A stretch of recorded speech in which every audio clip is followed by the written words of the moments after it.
Goodbyes are never easy if what we leave behind had any value at all.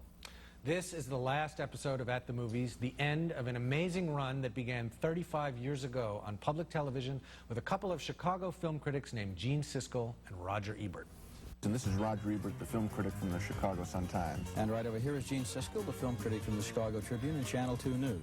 The idea was simplicity itself. Two people talking and frequently arguing about the latest movies. The show quickly grew from a novelty into an institution. And in 1986, Gene and Roger moved to Disney's Buena Vista Television, which has syndicated the show ever since. Generations of moviegoers grew up watching Siskel and Ebert. They were outspoken supporters of the movies they cared about. You know, there are people who, when they hear documentary, they think, they'll back off. You're going to find these guys more interesting and fully written in the ways that we're always knocking pictures for being underwritten. Here are two exciting characters. They had some memorable arguments. Roger, you're wrapping yourself in the flag of children, and I'm saying go see the Black Stallion instead. There's a film with Little Di that's so much better. I'm not wrapping myself in the flag of children. You're wrapping yourself in the flag of the sophisticated film critic who's seen it all. No, boredom. Boredom with Benji running. It's amusing, it moves, and somewhat to my surprise, I liked it.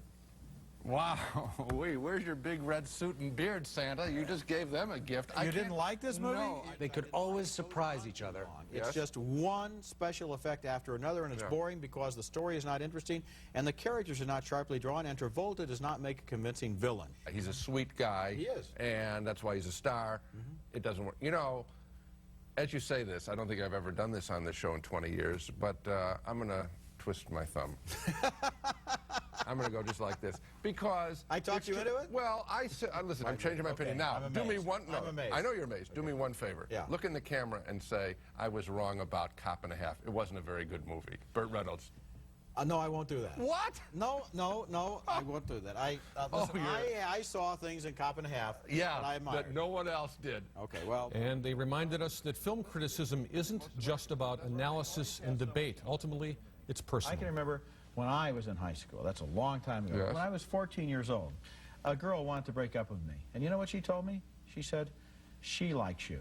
And the moment that I heard that, I just turned away to the one who did like me, you see, because I was such a pushover for the fact that I was being accepted. I think there's something of that in everybody at every age, that one of the most amazingly attractive things about a woman, Gene, is the fact that she likes you.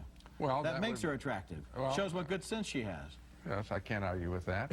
Can't argue with that at all. I don't know what that has to do with the movie, except that we now know what happened to Roger at 14. Tony, in the summer of 1980, I was working at a factory, and I was working with people who saw their first subtitled film because of Roger Ebert and Gene Siskel. I think when you talk about the rap the show sometimes takes about dumbing down, criticism too reductive with the thumbs up and down, I look at it from a different perspective. Well, it mainstreamed film criticism, and it brought up kind of a different audience into films, all kinds of specialty and art house and foreign language films they would not have otherwise seen. Well, it widened the appeal of, I mean, if you think about, you know, Hoop Dreams, which we saw there in a clip, the films of Spike Lee, a lot of the important indie movies of the 80s and 90s got a much wider hearing in the culture from Roger and Gene than they would have just in newspapers. It democratized it. It opened it up to the point that now, you know, you have the noise and argumentation of the internet where you have 100 flowers blooming in angry contention.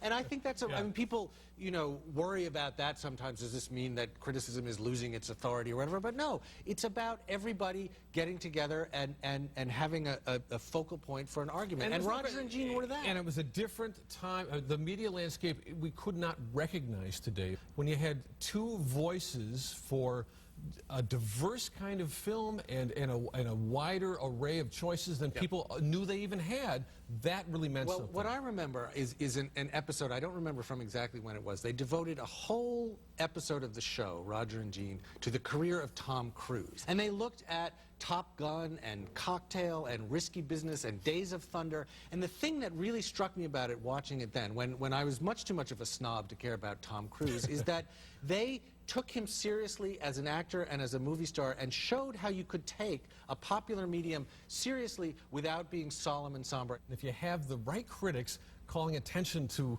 the right things and they don't cry wolf and they actually hold their standards, you can do a service. And they were the right critics.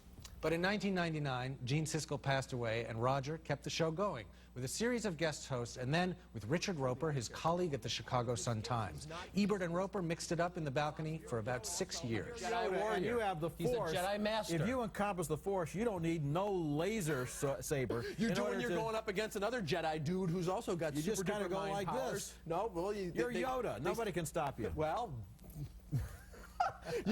he was being stopped mentally, so he had to go to the physical stuff. Okay. It's a lot of fun, and there's a lot of great action sequences. Okay, here. well, I'm sure that a lot of people will agree with you. When Roger became ill in 2006, Richard forged ahead for 2 more years with various co-hosts, including a film critic from the Chicago Tribune. It's probably as bad a film as this talented writer-director has ever made. I mean, this sits there like The Village did, and it's almost I like The Village. That's an underrated film, too. Good, good. We have a consistently good taste critic here. And one from the New York Times. That would be a thumbs down. Off with your head, Mr. Roper. I thought this movie was completely delightful and charming and very kind of touching, too. When Richard left the show, Ben Mankiewicz and Ben Lyons filled these chairs. And if you want a movie like this to be grounded in reality, it has to seem believable. We don't have the time to do it here, but I think many of the criticisms which you levied in your main review are actually fairly easily explained away. And that brings us to the present era of the show, or as some like to call it, the revenge of the nerds. Of course, a lot has changed since the early days of Gene and Roger, but some things have not. Wherever and however we choose to experience them, the movies challenge and delight us, and for many of us, a lively, passionate conversation about movies is one of the great pleasures in life. For those of us lucky enough to have those conversations for a living, this show has always meant more than we can properly express. That's certainly true. We'll be back in a moment with some final thoughts. On this, the final segment of At the Movies, we thought it would be appropriate to ask a question that the late Gene Siskel was often known to ask.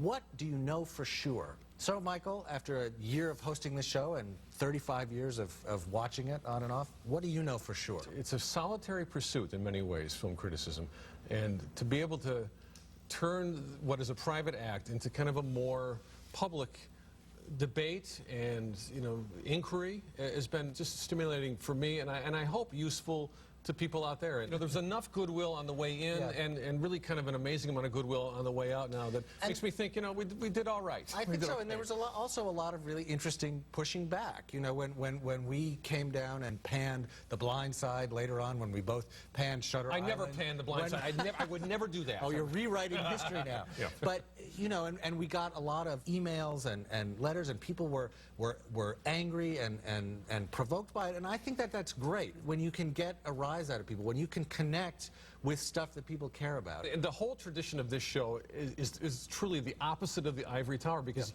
you can't wear the sweaters Roger and Gene wore in an ivory tower. This is about a different kind of forum, and it's been great fun to try to figure out how it suits us. Well, it's been really fun, and I can't think of anyone I would rather have done it with. Thanks. Wrong as you've often been. Oh. It's been great. So, wherever the conversation continues to take place, in newspapers, online, among a group of friends spilling out of the theater on a Friday night, for Tony and me, it's been a great privilege and pleasure to have it right here with all of you. We hope goodbye is not the end. And Tony, I don't think there may be a future of this double act. I certainly hope so. It would be a lot of fun. There's a lot more that we have to say. I don't think it's over. And a lot more movies to see. But in the meantime, to the hosts who started it all back in 1975, we say thanks for the memories and for a great tradition devoted to a great popular art form. Without the movies, life would be a little less beautiful. And thanks to you, the viewers, for joining us at the movies.